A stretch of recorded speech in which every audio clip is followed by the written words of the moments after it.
नमस्कार दोस्तों। देखिए मित्रों, हम जो 9th क्लास की पुस्तक है आरबीएससी की, राजस्थान का स्वतंत्रता आंदोलन और शौर्य परंपरा। तो मुख्य रूप से अभी तो जैसे आपका सेकंड ग्रेड का एग्जाम होगा, उसके अलावा जैसे फर्स्ट ग्रेड के अंदर भी इसमें आधुनिक राजस्थान है पूरा। तो ये सेकंड ग्रेड और फर्स्ट ग्रेड दोनों के लिए तो महत्वपूर्ण है ही है। बाकी जितने भी राजस्थान के एग्जाम होते हैं उन सब के लिए महत्वपूर्ण है। तो इसलिए अब हम इसको आगे कंटिन्यू करेंगे। आप सब भी जो है इसको कंटिन्यू अच्छे से साथ साथ पढ़ते रहिएगा, ताकि काफी अच्छे से ये चीजें आपकी क्लियर हो जाए। तो जो हमारा पहला चैप्टर है इस क्लास का, वो 1857 की क्रांति से संबंधित है। और उसमें से आपको एक क्वेश्चन का जवाब देना है जो हमने लास्ट क्लास में पढ़ा था कि राजस्थान में कौन सी रियासत के शासक ने, या आप जयपुर रियासत के उस शासक का नाम बताइए जिसने सबसे पहले अंग्रेजों के पास मैत्री प्रस्ताव के रूप में एक प्रतिनिधि भेजा था कि आप जो है हमारे साथ मित्रता करो और हमें मराठों और पिंडारियों के आक्रमण से बचाओ। तो सबसे पहले कौन गया था, आपको उस शासक का नाम बताना है। हालांकि ये वाला वीडियो जो है ये मैं रिकॉर्डिंग दोबारा कर रहा हूं। इसकी रिकॉर्डिंग मैंने कंप्लीट कर ली थी, लगभग 45 मिनट का वीडियो बना था ये। लेकिन पूरा रिकॉर्ड होने के बाद में जो ही मैन स्क्रीन पे आया तो इतने में कोई एरर आ गया और पूरा वीडियो जो है वो डिलीट हो गया। तो अभी दोबारा रिकॉर्डिंग कर रहा हूं इसी वीडियो की मैं। और इसके साथ ही इन वीडियो के अपलोड होने का एक फिक्स टाइम जो है वो अब रख रहा हूं मैं। सुबह 10 बजे हमेशा जो है वो आपको ये वीडियो ओपन हो जाएगा। तो उससे क्या आपको भी ध्यान में रहेगा कि वीडियो किस टाइम आएगा। और बाकी फिर आपकी जब सुविधा हो तो आप अपनी सुविधा अनुसार इन वीडियो को देख सकते हैं। दिन में देखो चाहे नेक्स्ट डे देखो, मैं सुबह 10 बजे इन वीडियो को ओपन कर दूंगा बना के। तो अब हम आगे पढ़ते हैं। तो ये फर्स्ट चैप्टर है 1857 की क्रांति, ये हम पढ़ रहे हैं। तो नसीराबाद में क्रांति, यहां से हम पढ़ेंगे अब। राजस्थान में क्रांति का सूत्रपात नसीराबाद से हुआ। नसीराबाद कहां है? अजमेर में।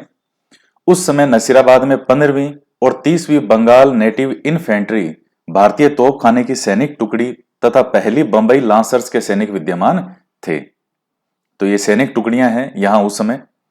मेरठ विद्रोह की सूचना से 15वीं नेटिव इन्फेंट्री के सैनिकों ने सोचा कि यह सारी कार्रवाई भारतीय सैनिकों को कुचलने के लिए की गई है तथा तोपें भी उनके विरुद्ध प्रयोग करने के लिए तैयार की गई है। तो मुख्य रूप से जो 15वीं ये जो नेटिव इन्फेंट्री थी, तो इनको ये लगा कि ये तोपे वगैरह, चूंकि अब भारतीय जो मेरठ के अंदर घटना हुई थी तो वहां भी जो विद्रोह किसके के द्वारा जो हुआ था, सैनिकों के द्वारा। तो चूंकि जो गवर्नर जनरल था उसको ये लगा जहां भी भारतीय सैनिक हैं उन पर थोड़ा नियंत्रण बनाए रखे, क्योंकि अब विद्रोह कहीं भी हो सकता है। और जबकि हकीकत ये है, आप जब गहराई से अच्छी मानक किताबें, ऑथेंटिक किताबें पढ़ते हैं, जैसे पूरी तरह सिर्फ 1857 की क्रांति की भी किताबें हैं जिसमें राजस्थान से संबंधित, तो यहां के सैनिकों में उस समय ऐसी कोई अंदर बात नहीं थी कि हमें विद्रोह करना या नहीं करना है। लेकिन एक्स्ट्रा जब इस तरह से उन पर कार्रवाई की जा रही है, किस तरह से कि जैसे जो तोपें हैं वो लगाई जा रही है, कुछ विशेष ध्यान दिया जा रहा है उन पे कि इन पर ध्यान रखो। तो जो वफादार सैनिक है उनको भी ये लग रहा है कि यार ये हमारे साथ ऐसा क्यों कर रहे हैं। तो इस तरह से अपने आप ही जो है वो माहौल बनता गया। 15वीं बंगाल नेटिव इन्फेंट्री की एक टुकड़ी काफी समय से अजमेर शस्त्रागार की रक्षा कर रही थी। जो मेन उस वक्त शस्त्रागार था, अंग्रेजों ने कहा था, कहां रखा हुआ था? अजमेर में ही, क्योंकि एजीजी जो बैठता था वो कहां बैठता था? अजमेर में। संदेह के कारण नसीराबाद भेज दिया। तो जब यह घटना हुई कि उस टुकड़ी को वहां से हटा करके और कहां भेज रहे हैं? नसीराबाद, तो निश्चित रूप से उनके मन में यह बात आएगी कि ये हमें इसलिए भेज रहे हैं क्योंकि इनको हम पर विश्वास नहीं है। तो इससे सैनिकों में यह धारणा बन गई कि उन पर अविश्वास किया जा रहा है, अतः वे ब्रिटिश अधिकारियों से नाराज हो गए। इन दिनों बाजारों और छावनियों में बंगाल और दिल्ली के संदेशवाहक साधु और फकीरों के वेश में राजस्थान आए और उन्होंने चर्बी वाले कारतूसों के विरुद्ध प्रचार कर विद्रोह का संदेश प्रचारित किया। चर्बी वाले कारतूस की घटना आप जानते हैं कि जो कारतूस थे, उस तरह की अफवाह जो उड़ रही थी कि इन पर, जो इन कारतूस को खोलने के लिए ऊपर जो खोल था वो गाय और सुअर की जो चर्बी है उससे बना हुआ है, और उस खोल को दांतों से तोड़ना पड़ता था। तो जो हिंदू और मुस्लिम दोनों ही सैनिकों के अंदर जो है इस तरह की ये विद्रोह अंदर ही अंदर हो रहा था, क्योंकि ये क्या कर रहे हैं कि हमारा जो धर्म है वो भ्रष्ट कर रहे हैं। भारतीय सैनिकों ने यह सोचा कि अंग्रेज उन्हें धोखे से ईसाई बनाना चाहते हैं। इस धार्मिक भावना के कारण भी उत्तेजना फैली। भारतीय सैनिकों पर नियंत्रण बनाए रखने के लिए बाहर से यूरोपियन सेना और कुछ तोपें मंगवाई गई। इस तथ्य को गुप्त रखा गया था, और बाद में यह बात जब प्रकट होगी तो सेना में उत्तेजना फैल गई। तो आप देख सकते हैं कि अगर ये चीजें नहीं होती तो हो सकता है कि यहां नसीराबाद के सैनिक जो हैं ये क्रांति नहीं करते। ये जो उत्पन्न हुई थी स्थिति, ये अविश्वास के कारण और जो एक्स्ट्रा स्पेशल रूप से जो इस तरह की चीजें की जा रही थी, इस वजह से ये घटना जो है वो सैनिकों में एक विद्रोह की भावना हो जाती है। 28 मई 1857 को राजस्थान में सबसे पहले क्रांति की शुरुआत कहां से होती है? नसीराबाद। 28 मई 1857 को 15वीं बटालियन नेटिव इन्फेंट्री के सैनिकों ने तोप खाने पर अधिकार कर लिया। सारी छावनी में भगदड़ मच गई। सैनिकों ने शस्त्रागार लूट लिया। अंग्रेज सैनिक अधिकारियों मेजर स्पोटिस हुड और कर्नल न्यूबरी की हत्या कर दी गई। तो इनका नाम आप ध्यान में रखना, स्पोटिस हुड और कर्नल न्यूबरी। लेफ्टिनेंट लॉक और कप्तान हार्डी घायल हो गए, क्योंकि जो सैनिक जो थे वो सारे भारतीय थे, लेकिन जो इनके अधिकारी वगैरह होते थे वो कौन थे? अंग्रेज। तो ये अधिकारी वगैरह ही हैं सारे। अंग्रेज अधिकारियों ने नसीराबाद से भागकर ब्यावर में शरण ली। चर्च और अधिकारियों के बंगले में आग लगा दी गई और खजाने की तिजोरियां तोड़ दी गई। पर इन विद्रोही सैनिकों ने 4 ब्रिटिश अधिकारियों के अलावा रक्त की एक बूंद भी नहीं बही। आप ये चीज से घटना से समझ सकते हैं कि जो विद्रोह था वो किसके विरुद्ध था? अंग्रेजों के विरुद्ध था। जो अंग्रेजों की नीतियां और जिस तरह से उनका व्यवहार किया जा रहा था भारतीय सैनिकों के साथ, इसलिए उन्होंने इसके अलावा किसी के साथ कोई नुकसान नहीं किया सैनिकों ने। छावनी को तहस नहस करने के बाद विप्लवी सैनिकों ने अविलंब दिल्ली की ओर प्रस्थान किया। 18 जून 1857 को विप्लवी दिल्ली पहुंच गए और दिल्ली में डेरा डाले अंग्रेजी पलटन पर पीछे से आक्रमण किया, जिसमें अंग्रेज परास्त हुए। तो यहां एक ये घटनाक्रम में बीच में एक इस रूप में आता है कि अगर सैनिक यहां से, जैसे ये राजस्थान है, ये अजमेर, ये नसीराबाद, तो ये नसीराबाद से किधर चले गए थे? दिल्ली चले गए थे। और ये दिल्ली जाने की बजाय अगर यहां से पहले अजमेर जाते, क्योंकि सारे जो भी ये शस्त्र वगैरह थे, गोला बारूद सब कुछ, वो अजमेर में था, तो दूसरे भारतीय सैनिक है वो भी इनके साथ में मिल जाते और अजमेर जाकर के पूरे शस्त्रागार पर नियंत्रण करते, तो हो सकता है कि यहां स्थिति कुछ और होती। लेकिन यहां से जो सैनिक हैं वो दिल्ली चले गए, क्योंकि दिल्ली के अंदर भी जो है वो बहादुर शाह जफर को एक नेता के रूप में स्वीकार किया जा चुका था 1857 के जो सैनिक थे, जो भी लोग थे उनके द्वारा, कि उसके बहादुर शाह जफर के नेतृत्व में जो है वो हम ये लड़ाई करेंगे। तो कहीं ना कहीं कुछ घटनाएं रही होगी जिनके कारण यहां से सैनिक दिल्ली जो है वो कूच कर जाते हैं। पहले अगर अजमेर जाकर के अजमेर शस्त्रागार पर नियंत्रण करते तो शायद कुछ और चीज भी हम देखने को मिलती।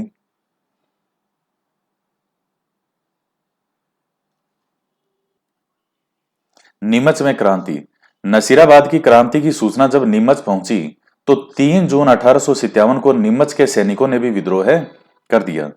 क्रांतिकारियों ने छावनी को लूट लिया। तो ये कब होता है नीमच का? 3 जून 1857। नीमच वर्तमान में तो एमपी में है, उस समय किसका हिस्सा था? मेवाड़ रियासत का। और उसमें आग लगा दी।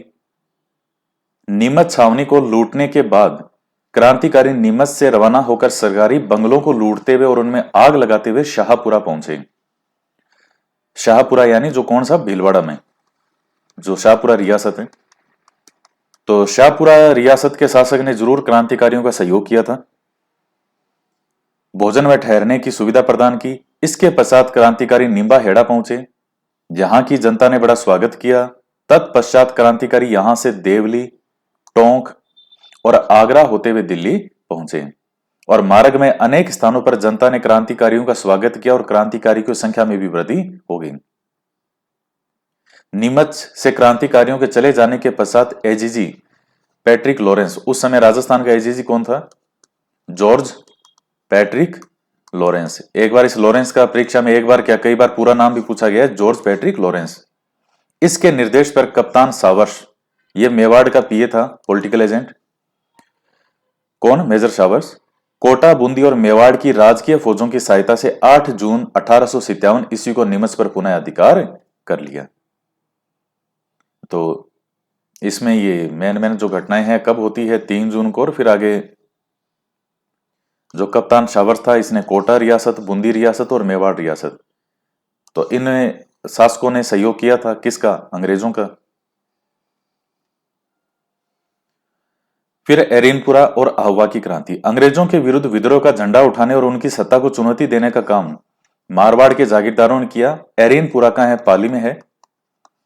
में स्थित जोधपुर की सैनिक टुकड़ी को जब नसीराबाद में हुई क्रांति की सूचना मिली तो उसने भी 21 अगस्त 1857 को क्रांति का बिगुल बजा दिया। यह डेट आपको ध्यान में रखनी है। एरिनपुरा में क्रांतिकारियों ने एरिनपुरा स्टेशन को लूटा और मारवाड़ के रास्ते दिल्ली की ओर रवाना हो गए। जब क्रांतिकारी पाली पहुंचे तो आहुआ यानी पाली जिले में स्थित एक गांव के ठाकुर कुशाल सिंह ने उन्हें अपनी सेवा में ले लिया। आहुआ का ठाकुर मारवाड़ का शक्तिशाली सामंत था। उस वक्त ये जो पाली वाला जो हिस्सा है ये उस समय जैसे पाली है, तो इसमें आहुआ, एरिनपुरा, ये सारे जो भाग हैं इधर पाली में ही थे। और पाली उस समय जोधपुर रियासत का हिस्सा था। इस तरह से काफी बड़ा विशाल क्षेत्र था जोधपुर रियासत का। तो ये पाली भी उस समय किसका भाग था? जोधपुर का। और जोधपुर में उस वक्त महाराजा कौन थे? तो तख्त सिंह। तो आहुआ का जो ठाकुर था कुशाल सिंह, वो एक शक्तिशाली सामंत था। और एरिनपुरा के सैनिक जब यहां से दिल्ली यूं जाने वाले थे तब रास्ते में आहुआ पड़ता है। और आहुआ के ठाकुर कुशाल सिंह ने जो है उनको सहयोग किया, सपोर्ट किया। वह अंग्रेजों और जोधपुर के महाराजा दोनों का विरोधी था। तो मैंने आपको लास्ट जो वीडियो था उसमें बताया था कि जो सामंत थे वो क्यों विरोधी हो गए थे, क्योंकि सामंतों की जो शक्तियां हैं वो सारी लगभग जो है एक प्रकार से ना के बराबर रह गई थी। तो सामंतों में नाराजगी थी। तब सामंतों ने जो है वो किसका सहयोग किया था? क्रांतिकारियों का। ऐसा कहा जाता है कि मेवाड़ और मारवाड़ के अनेक सामंत अपनी सेनाएं लेकर के कुशाल सिंह की सहायता के लिए आहुआ आ पहुंचे। जैसे आसपास कई ठाकुर थे, जैसे आलनी आवास का ठाकुर, गुलर के ठाकुर, ये कई आसपास के ठाकुर थे इसी मारवाड़ रियासत के। तो ये सारे जो है इसकी सहायता के लिए आगे कुशाल सिंह की, क्योंकि सब सामंतों की एक ही कहानी थी, सबकी शक्तियां ना के बराबर थी। तो वैसे नारा चल रहे थे वो। जोधपुर के महाराजा ने सिंघवी कुशल राज के नेतृत्व में एक फौज अंग्रेजों का दमन करने हेतु आहुआ भेजी। 8 सितंबर 1857 को आहुआ के ठाकुर व क्रांतिकारियों की संयुक्त सेना ने जोधपुर की राजकीय फौज को परास्त कर दिया। आप देखिए कि ठाकुर उस समय एक ठाकुर कितना शक्तिशाली हो गया था और उसका आसपास के जो ठाकुर थे उन्होंने भी सहयोग किया था। तो उन्होंने जोधपुर की सेना को पराजित कर दिया। और इस संघर्ष में जो जोधपुर का किलेदार था मारवाड़ का अनार सिंह, वो मारा गया। और सिंघवी कुशल राज जान बचाकर वहां से भाग खड़ा हुआ। जोधपुर की तोपें और बहुत सारी युद्ध सामग्री क्रांतिकारियों के हाथ लग गई। इस घटना के कुछ समय पश्चात ही एजीजी लॉरेंस एक सेना लेकर स्वयं आहुआ आया। 18 सितंबर को लॉरेंस की सेना और क्रांतिकारियों के बीच भीषण संघर्ष हुआ, जिसमें लॉरेंस को पराजय का सामना करना पड़ा। ब्रिटिश फौज को परास्त करने के बाद क्रांतिकारी दिल्ली की ओर कूच कर गए। तो इसमें जो दूसरा युद्ध था इसमें मारवाड़ का जो पॉलिटिकल एजेंट था मैक मैसन, वो मारा गया था। और उस मैक मैसन का सिर काट करके और इसी आहुआ का जो किला है, ये जो दिख रहा है आपके सामने, यहां पर उसका सिर काट करके लटका दिया गया था। देखिए कुछ चीजें आप देखने का इसमें देखेगा कि यहां जब जोधपुर का ये जो था किलेदार अनार सिंह, जब इसको मारा गया, इसका सिर कोई काट करके यहां किले पर इन्होंने नहीं लटकाया था। आप ये समझ सकते हैं कि जो विरोध था वो किसके विरुद्ध था? वो अंग्रेजों के विरुद्ध था कि सारी जो फसाद की जड़ है वो ये अंग्रेज हैं। और वही मैक मैसन को जब मारा, चूंकि मैक मैसन क्या था, एक अंग्रेज था, उसको मार करके उसका सिर काट करके और हवा के किले पर लटका दिया, जबकि पहले अनार सिंह को इन्होंने मारा, उसका सर नहीं लटकाया ना, उसके साथ इस तरह से किया। वो तो इसलिए क्योंकि सामने युद्ध था तो मारना पड़ा उसको। तो जो ये विरोध था, क्योंकि सारी जो ये मानते थे कि जड़ है कौन, अंग्रेज, और इनके कारण ही सब कुछ हो रहा है।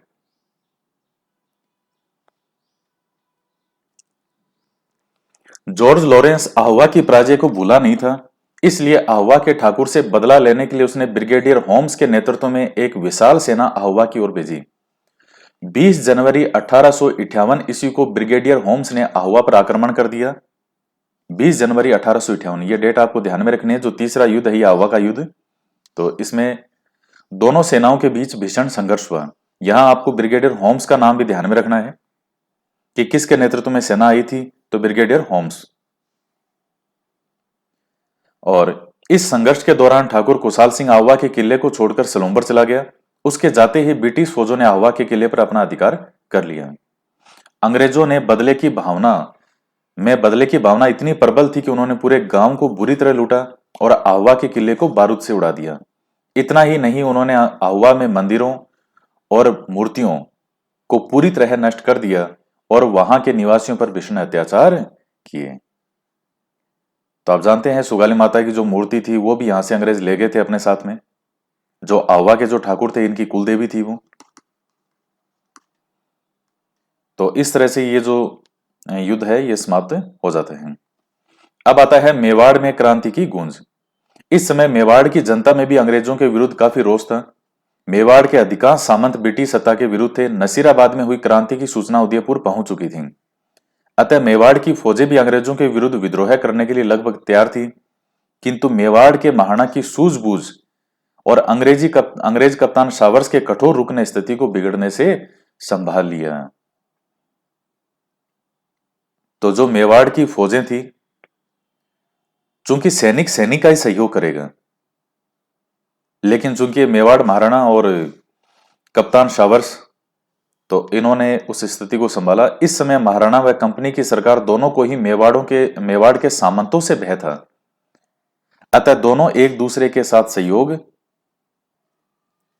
करने के लिए बाध्य थे। एजीजी के निर्देश पर मेवाड़ के महाराणा स्वरूप सिंह ने 27 मई 1857 को अपने सभी सामंतों को पत्र भेजकर कहा कि वे ब्रिटिश सैनिक कार्रवाई में सहयोग करें और पॉलिटिकल एजेंट कप्तान सावर्स के निर्देशों का पालन करें। दूसरी ओर कप्तान सावर्स ने विरोधी सामंतों को चेतावनी देते हुए कहा कि जो भी शांति भंग का प्रयत्न करेगा उसे कठोर दंड दिया जाएगा। यहां तक कि सलूम्बर के रावत केसरी सिंह, इनका नाम आपको ध्यान में रखना है, यह उदयपुर में ही है सलूम्बर, जब मेवाड़ के महाराणा के अधिकारों को चुनौती देते हुए कहा कि यदि 8 दिन में उसकी परंपरागत अधिकारों की मांग को स्वीकार नहीं किया गया तो वह चित्तौड़ की गद्दी पर महाराणा के किसी प्रतिद्वंदी को बैठा देगा। तब कप्तान सावर्स ने रावत केसरी सिंह को चेतावनी दी कि यदि उसने महाराणा के विरुद्ध किसी भी कार्रवाई में भाग लिया तो उसे उसकी जागीर से अपदस्थ कर राजपुताने से ही निष्कासित कर दिया जाएगा। और कप्तान सावर्स की इस धमकी से रावत केसरी सिंह शांत हो गए। तो आप देख सकते हैं कि सामंतों के मन में कितना विद्रोह हो रहा था, क्योंकि उनकी शक्तियां जो है वो जा चुकी थी। मैंने आपको सारी कहानी समझाई थी लास्ट वीडियो में। क्योंकि पहले जब राजा और सामंत थे तो सब एक दूसरे के सहयोगी थे। राजा सामंतों से सहयोग लिया करता था, सामंतों के पास अपनी एक सेना हुआ करती थी, खूब पैसा होता था। अब जब अंग्रेज आए तो अंग्रेजों ने डायरेक्ट डील किससे करना शुरू कर दिया, राजा से। और राजा को यह कह दिया कि तुम तो हमें सालाना इतने रुपए देते रहना, बाकी तुम कैसे क्या करते हो हमें उससे मतलब नहीं है। और कोई भी सामंत या जागीरदार कुछ विरोध करेगा तो हम बैठे हैं। तो अब राजा को जब सहयोग की ही नहीं रहा कि मुझे इनकी कोई आवश्यकता ही नहीं है, और प्लस सामंतों की जो भी उनकी थी शक्तियां वो भी अब ना के बराबर रह गई। तो सामंतों में वैसे ही वो विद्रोह की भावना पनप रही थी। तो ये आप देख सकते हैं कि कैसे सामंत जो है वो धमकी दे रहा था मेवाड़ महाराणा को, और कैसे कप्तान सावर जो है उसने वापस उसको धमकी देते हुए कह दिया कि अगर ज्यादा कुछ किया तो तुम्हें जागीर से ही हम हटा देंगे और राजपुताने से ही निष्कासित कर देंगे। तो इसके बाद में फिर केसरी सिंह जी ने कहा यार अब ठीक है, जो है जितना है उतना ही ठीक है, फिर कहीं ये भी हाथ से गई जागीर पूरी।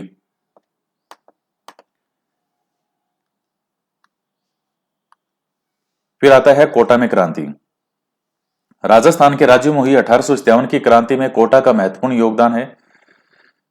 कोटा में विद्रोह का मुख्य कारण था कि पॉलिटिकल एजेंट मेजर बर्टन ने कोटा महाराव को यह सलाह दी थी कि कुछ अफसर वफादार नहीं है और उनका रवैया अंग्रेज विरोधी है। उस टाइम कोटा का जो पॉलिटिकल एजेंट है वो कौन था?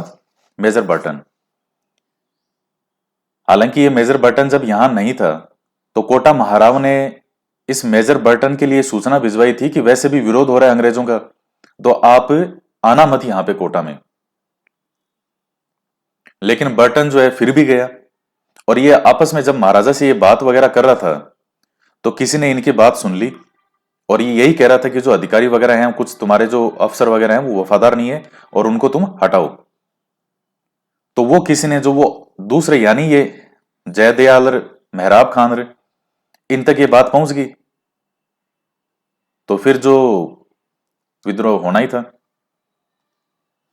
अतः ऐसे अफसरों को पदच्युत कर अंग्रेज अधिकारियों को सौंप दे जिससे उन्हें उचित दंड दिया जा सके। मेजर बर्टन जिन अफसरों को सौंपने की मांग की थी उनमें जयदयाल, रतनलाल, जियालाल आदि प्रमुख थे। मेजर बर्टन द्वारा महाराव को जो सलाह दी गई थी वह किसी प्रकार महाराव की फौज और फौज के अधिकारियों पर प्रकट हो गई। ये मैंने अभी जो ऊपर आपको घटना बताई है ये, कि दरअसल वो घटनाक्रम यूं होता है कि ये जैसे महल है और ये महाराजा का शयन कक्ष है। अब यहां मेजर बर्टन बैठा है और जो महाराव है राम सिंह ये बैठा है, और ये दोनों आपस में बात कर रहे हैं। अब वो किसने सुनी, किसने ये बात लीक की? इनका कोई जो बॉडीगार्ड था, अंगरक्षक, या कोई और व्यक्ति भी था। कहते हैं दीवारों के भी कान होते हैं। किसी ना किसी ने ये बात लीक कर दी कि ये बर्टन तो इसको ये सलाह दे रहे हैं, तो फिर वो नहीं होते भी विद्रोह हो गया। फलस्वरूप फौज के सभी सिपाही क्रोध से पागल हो उठे और उन्होंने मेजर बर्टन से बदला लेने का निश्चय किया। वो एक कहावत है कि जब गिद्दड़ की मौत आती है तो वो शहर की तरफ भागता है। ये मेजर बर्टन के साथ भी यही हुआ था। इसको महाराव राम सिंह ने पहले ही मना किया था कि तुम मत आना यहाँ पर, वैसे ही तुम्हारा विरोध हो रहा है, फालतू में मरमरा जाओगे। ये फिर भी आ गया। इसने सोचा कि हम तो अंग्रेज सरकार हैं, हमारा कोई क्या बिगाड़ सकता है। 15 अक्टूबर 1857 को कोटा के सैनिकों ने क्रांति का बिगुल बजा दिया। ये डेट ध्यान में रखनी है आपको। कोटा का विद्रोह कब होता है? 15 अक्टूबर। सैनिकों ने क्रांतिकारियों के साथ रेजिडेंसी को घेर लिया और उसमें आग लगा दी। क्रांतिकारियों ने मेजर बर्टन और उसके 2 पुत्रों की हत्या कर दी। क्रांतिकारियों ने शहर में जुलूस निकाला और महाराव के महल को घेर लिया। जब इन्होंने घेरा होगा मेजर बर्टन को, तो मेजर बर्टन भी सोच रहा होगा, कह रहे वो राम सिंह ने बोला तो सही था कि तू आना मत, आना मत। ये भी सोच रहा होगा अगर मैं इसको उल्टी सलाह नहीं देता तो हो सकता है कि मेरे विरुद्ध इस तरह का विद्रोह नहीं होता। और ये सही भी, अगर बर्टन उसको महाराजा राम सिंह को, अगर ये महाराव राम सिंह को ये बात नहीं कहता तो फिर सैनिकों में जो एक उफान होता है वो इस तरह एक क्रांति में नहीं बदलता। हो सकता है नहीं बदलता, कुछ भी हो सकता है। महाराव अपने महल में एक प्रकार से कैद हो गए। फिर क्रांतिकारियों ने महाराव को एक संधि पत्र पर हस्ताक्षर करने के लिए विवश किया जिसमें 9 शर्तें थी। उनमें एक शर्त यह थी कि मेजर बर्टन और उनके पुत्रों की हत्या स्वयं महाराव के आदेश से की गई। महाराव को क्रांतिकारियों की इच्छा अनुसार व्यवहार करने के लिए तब तक विवश होना पड़ा जब तक करौली से सैनिक सहायता नहीं पहुंच गई। तो करौली से बाद में ये 6 महीने तक महाराजा जो है वो जो है महाराव वो अपने महल में बंद रखते हैं। ये देखिएगा, आपको मैं फिर एक चीज बताना चाहता हूं कि जनता जो अपना राजा होता है, ठीक ठाक भी राजा हो तो भी अपने राजा को स्वीकार कर लेती है। आप आज भी देखते हैं कि सरकार में चाहे कैसी भी सरकार हो, अच्छी हो या बुरी हो, जनता झेल लेती है कि ठीक है जैसे भी हैं, ठीक है, ऐसे ही चलता है। इन्होंने राम सिंह को नहीं मारा। आप यहां चीजें बार बार देखने का इस चीज को प्रयास कीजिएगा। महाराव राम सिंह को इन्होंने मारा नहीं है, केवल महल में नजरबंद कर दिया। वो चाहते तो इस महाराव को मार भी सकते थे। सैनिक जो थे क्रांतिकारी चाहते तो जेल के अंदर भी बंद करके घेर सकते थे। सिर्फ उसके महल में नजरबंद कर दिया। आराम से खाओ पियो, लेकिन काम हमारे अनुसार होगा। तो विरोध जो था, विद्रोह था, वो अंग्रेजों के विरुद्ध था। अपने राजा के लिए नाराजगी थी, लेकिन इस हद तक भी नहीं थी कि वो अपने राजा को मार ही डालें, जबकि इनके हाथ में था। उसमें ये चाहते तो क्रांतिकारी मार सकते थे।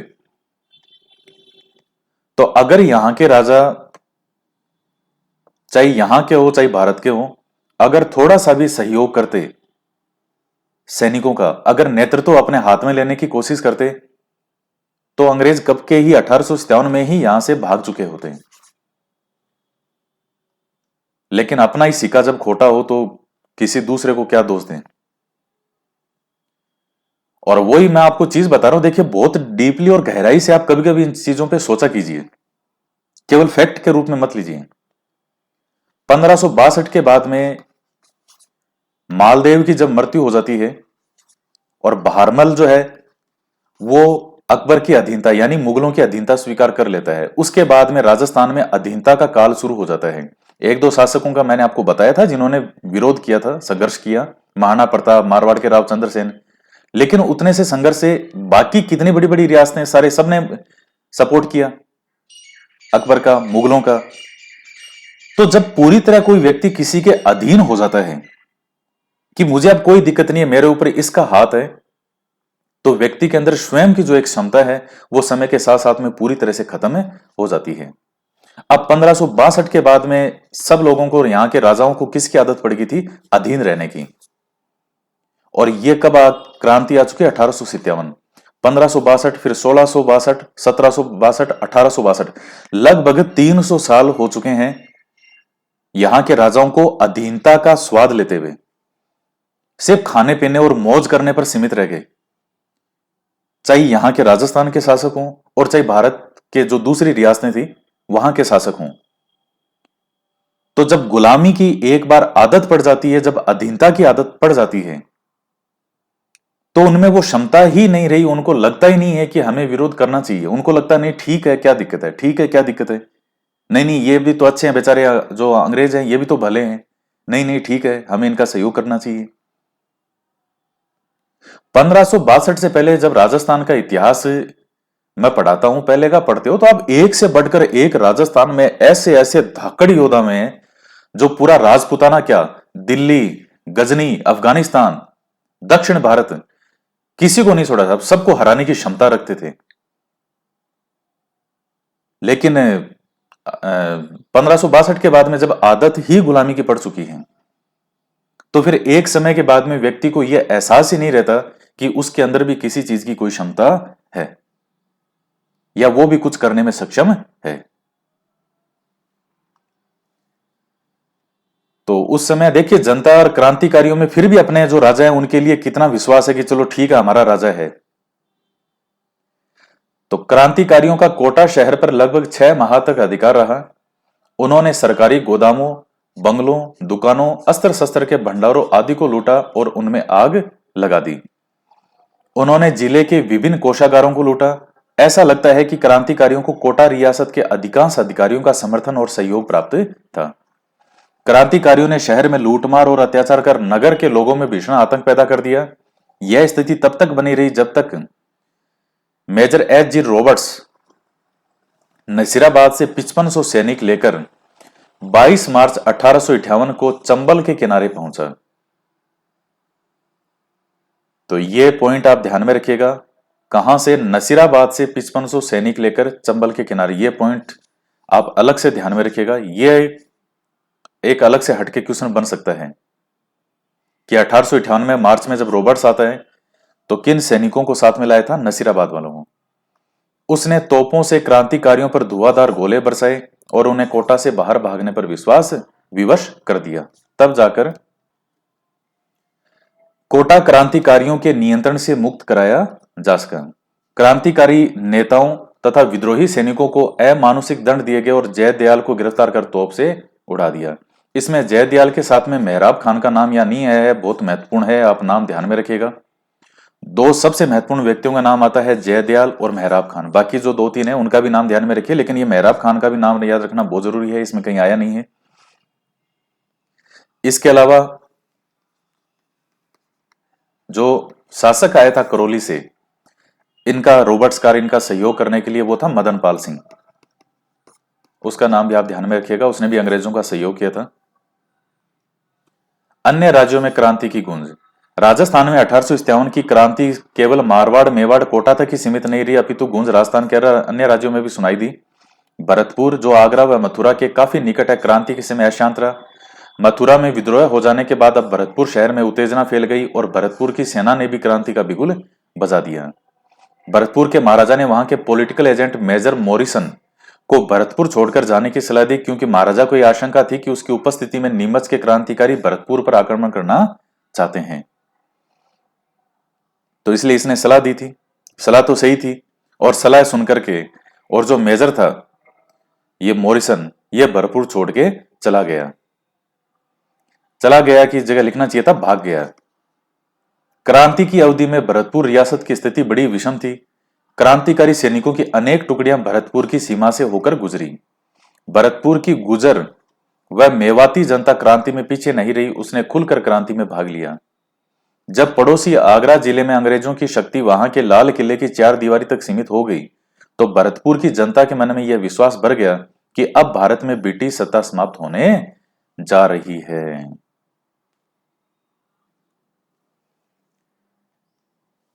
तो लोगों का यह विश्वास हो गया था कि अब सत्ता समाप्त हो जाएगी अंग्रेजों की, लेकिन ऐसा नहीं हो पाया। अलवर में भी दिल्ली के कुछ क्रांतिकारियों के आ जाने के कारण क्रांतिकारी गतिविधियां पनपने लगी। अलवर रियासत के गांवों के गुजरों ने अपने पड़ोसी राज्य भरतपुर की भांति ब्रिटिश विरोधी भावना का खुलकर प्रदर्शन किया, और उन्होंने भी अपने क्रांतिकारी गतिविधियों से वहां के शासकों को खूब परेशान किया। ये देखिएगा। उसके बाद है कि धौलपुर रियासत में भी गंभीर उपद्रव हुए। अक्टूबर 1851 में प्रारंभ में ग्वालियर और इंदौर के क्रांतिकारियों की संयुक्त सेना धौलपुर में प्रविष्ट हुई। क्रांतिकारियों प्रति सहानुभूति के कारण धौलपुर रियासत की सेना और अनेक अधिकारी राजा का साथ छोड़कर क्रांतिकारियों से मिल गए, जिससे धौलपुर की सत्ता खतरे में पड़ गई। क्रांतिकारियों ने धौलपुर में खूब लूटमार की।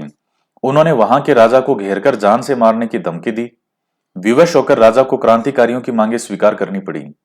धौलपुर में इन क्रांतिकारियों ने राव रामचंद्र और हीरालाल के नेतृत्व में, यह नाम ध्यान में रखिएगा, राव रामचंद्र और हीरालाल, कहां पर, धौलपुर में, के नेतृत्व में राजा की अधिकांश तोपों पर अधिकार कर लिया और उनकी सहायता से आगरा पर आक्रमण कर दिया। यह स्थिति तब तक बनी रही जब दिसंबर में पटियाला के शासक द्वारा भेजी गई सेना की सहायता से धौलपुर में व्यवस्था स्थापित नहीं हो गई।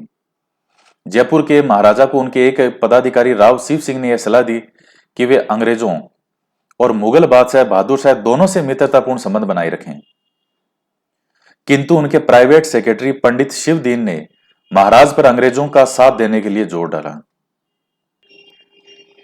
अब देखिए कैसे कैसी क्या हो चुका था, कहां कैसे लोग हुआ करते थे पहले, और बाद में धीरे धीरे कैसे लोग हो गए। अब ये निश्चित रूप से जो प्राइवेट सेक्रेटरी है, मैं दावे से कह सकता हूं ये अंग्रेजों का बहुत खास होगा, क्योंकि अंग्रेज तो थे ही यहाँ पे, पीए वगैरह, पॉलिटिकल एजेंट वगैरह तो थे ही। तो ये क्या करते थे, किसी ना किसी यहाँ के जो राजा के कोई मजबूत व्यक्ति जो पास का कोई होता था उसको अपना खास बना लेते थे। वो राजा की सारी तो बातें उनको बताता था, सारी न्यूज देता था, राजा की क्या वीकनेस है, क्या उसमें गुण है और क्या अवगुण है, सारी बातें इनको बताता था। उस हिसाब से ये अपना आगे डिसीजन करते थे। तो मैं दावे से कह सकता हूं कि ये जो इनका प्राइवेट सेक्रेटरी था यहां के महाराजा का, वो निश्चित रूप से किसी न किसी अंग्रेज अधिकारी का बहुत खासम खास रहा होगा, और उसने महाराजा पर जोर डालने के लिए अंग्रेज ने कहा होगा कि तू इस पे दबाव बना और बार बार बोल इसको, और इस तरह से बोल। तो जयपुर में नवाब विलायत खान, मियां उस्मान खान और सादुल्ला खान मुगल सम्राट से मिलकर ब्रिटिश सत्ता के विरुद्ध क्रांति का षड्यंत्र रच रहे थे। ये नाम भी आप सब ध्यान में रखिएगा। मुगल सम्राट के साथ किए गए उनके पत्र व्यवहार की जानकारी महाराज को मालूम हो गई, अतः उन्होंने सादुल्ला खां को राज्य से निष्कासित कर दिया और शेष दोनों को बंदी बना के कारागार में डाल दिया। टोंक में भी नवाब की सेना ने मीर आलम खां के नेतृत्व में विद्रोह कर दिया। टोंक का नवाब अंग्रेजों के साथ था, मगर नवाब की सेना ने नीमच के क्रांतिकारियों को टोंक आने के लिए आमंत्रित किया और उनकी सहायता से नवाब के किले को घेर लिया। नवाब किसके साथ था?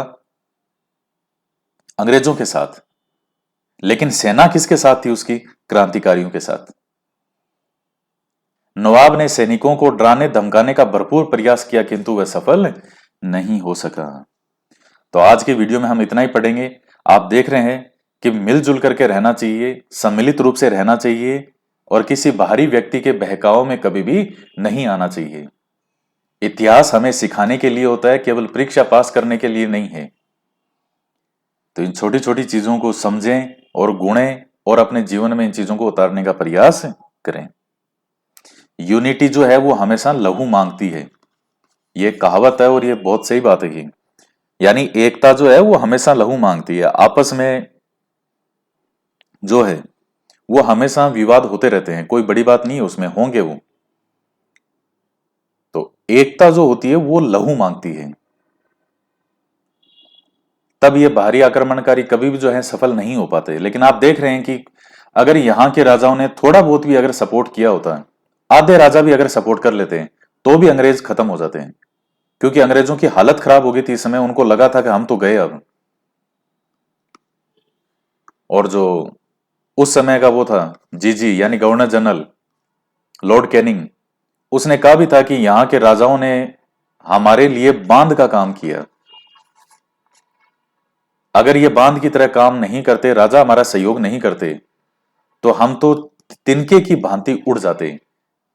ये जो पहाड़ आई, ये जो तूफान आया, हम तिनके की भांति उड़ जाते अगर यहाँ के राजाओं ने बांध का काम यानी हमारे लिए बीच में रक्षा का काम नहीं किया होता। तो ये जो है इस वीडियो लेक्चर में इतना ही। बाकी एक वीडियो इसका और बनेगा, फिर आगे नेक्स्ट वीडियो में हम इसको आगे कंप्लीट करेंगे। तो आज के वीडियो में इतना ही, और वीडियो को लाइक वगैरह किया कीजिए, ज्यादा से ज्यादा शेयर भी कीजिए। तो मिलते हैं नेक्स्ट वीडियो में। जय हिंद, जय भारत।